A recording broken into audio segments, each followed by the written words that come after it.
What's going on YouTube? Ancap24 coming back with another video for the Singleback Trips formation out of the Pittsburgh Steelers playbook. If you haven't already seen our first two videos, make sure you stay all the way to the end of this video and we'll have those in the link for you. We went ahead and showed you a cover 2 bomb using the PA boot play. It's also beats cover 6, and then we showed you a nice cover 3 beater that used a motion that went ahead and took the left receiver and moved him and kind of hiked it right before he got to the inside receiver of the formation. We're going to take those two elements and combine them together for today's video. We're going to use PA boot, and we're going to use that same exact motion to show you a cover 3 beater over the top that you can get people to kind of sleep on and have some great success. Let's go take a look at it. So for this play design, guys, what we're going to do is we're going to attack the cover 3 traditional style defense where you've got your outside corners in deep thirds. Now, we showed you in yesterday's video with the same exact motion that we're doing for this one that we're going to attack the left side of the field with a rollout to the left that really torched the cover 3 where they put them in inverted coverage as deep halves. Tomorrow's video is also going to be another one that is going to show you a nice play that I like to go to take advantage of the people that put their corners in deep halves, as it's a really nice outside type of route where you're going to have to force them to go back and forth with this formation, keeping them uncomfortable which side they want to go in.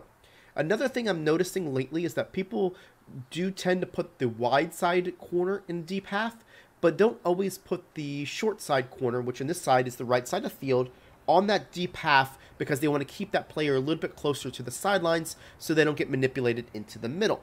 So they're not as worried about the one-play score bomb on the short side, and that's what we're going to attack in this video. So let's go take a look at it. So what we're going to do here is we're going to put this A on a block, going to put the Y on a streak, and then we're going to motion the X to the right like we did on yesterday's video, where we keep on pressing the A button in order to hike it before it gets to the B. It automatically hikes it so you don't have to worry about it, and you're going to have a nice opportunity to get over the top to the right-hand side. The rollout is now to the right rather than the left, so that's going to kind of throw people off as well. Doing that same motion, you're going to get to the outside. The B is going to hold that corner, and you're going to be able to throw this ball over the top, rack catch it for the one score opportunity. So I do think it's worth mentioning, guys, that the way this is going to work for a one-play score, it's really hinged on this B's released to the right-hand side. He's the one that needs to hold that cornerback as close to the line of scrimmage. If he happens to get bumped off of his route, held up by a user, or just in general slows his route down to where he doesn't get to be the threat he needs to be on the right-hand side, then that cornerback will go ahead and drift further back, making that a much tougher throw for you. And in that sense, I like to throw it to the B receiver because you're going to be able to throw it underneath. So let me show you that and see if we'll do this one more time. See if we can simulate that. If it doesn't happen, no big deal. We'll take the one-play score. But I do want to show you that there is that possibility. So look at the B. That's always your first thing. And see if he gets bumped off about that. See how he kind of slowed up his route a little bit? That's going to give you that ability to throw it to him. As you can see, because of that, the corner actually stayed back. Let me show you an instant replay so you can see what I'm looking for. So what I'm looking for initially is this player right here. If he goes ahead, see how Julio Jones actually knocked him into the player. He kind of slowed him down, and then he kind of slowed right there. At that point, I knew that there's a very good chance that this cornerback right here is not going to get sucked down as close to the line of scrimmage as I would like. It's not like he goes fully back. Watch here. You can see that. See how he still turns when we have that down?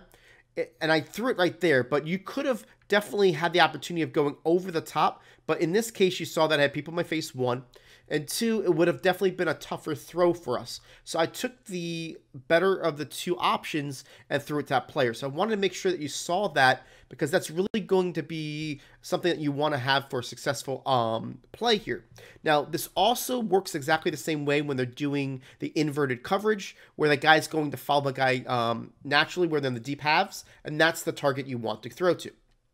So I'm going to show you one more example when it comes to your coverages that I feel is a little bit better of a all coverage beater, but also a little bit better to where you know, you can beat those deep halves as well. And that's basically just to go ahead and put the A on a zig. Okay, you do miss out on an additional blocker, so do make sure you understand that.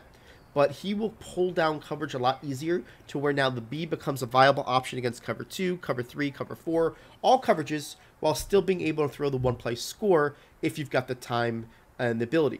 Now, I'll typically go for the one-play score. I want all people blocking for me. I'm going for the cover 3 bomb. But if they do a good job of mixing in their coverages and you kind of want to have the option, but yet still have other options, putting the A on a zig is really going to help you out. So let's watch this. You can see I put the cover 3 on inverted coverages, so it's going to be a little bit different. And you're going to see how that player is going to get sucked down.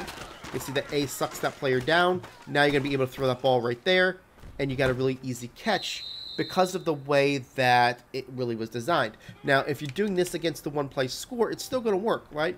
A gets the, but you're just going to have less of an option when it comes to the time in the pocket to do so. So here, this is against traditional cover 3. You can see that the guy goes all the way to the right.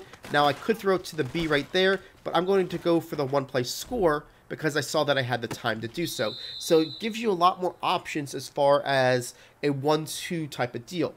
Now, the last thing I want to show you here is Tampa 2, and you do have a good opportunity to pull down that cloud and get the B over the right of the head. Sometimes if, just like before, if the B kind of gets off of his route a little bit, you're going to see that the A is going to be your option, but you're going to have 1-2 option, a high-low with the A and on the B. So here's Tampa 2. I'm going to do the same thing. I'm going to look to the right-hand side. Do I want to go to the A or do I want to go to the B? This time, see how he jumps to A? I'm going to throw it to the B, right? It's one of those deals that you're going to read that player to see how it is and really have success. So I'll do it one more time with Tampa 2 just to make sure that you kind of see your reads here. And that's why I really like this play design. It's got a lot of different options, but it gives you the options against multiple coverage as well. This time, again, he looks like he's going to stay back on that player, so I went ahead and threw it underneath. Read that player, read his reaction, take the underneath when it's needed, take the over top when you can, and then again, against cover 3, you've got that one play opportunity when you see that he gets pinched down. Take it when you have it. So I really like this play because it does show you really that same exact motion in which we went ahead and showed you in last video where we rolled out to the left. This time we're rolling out to the right. Giving that ability is going to kind of make it a little bit harder for your opponent to blitz which side he wants to blitz because you're showing the same motion, but you're having 2 different directions on your rollouts. So definitely use those plays in conjunction with each other.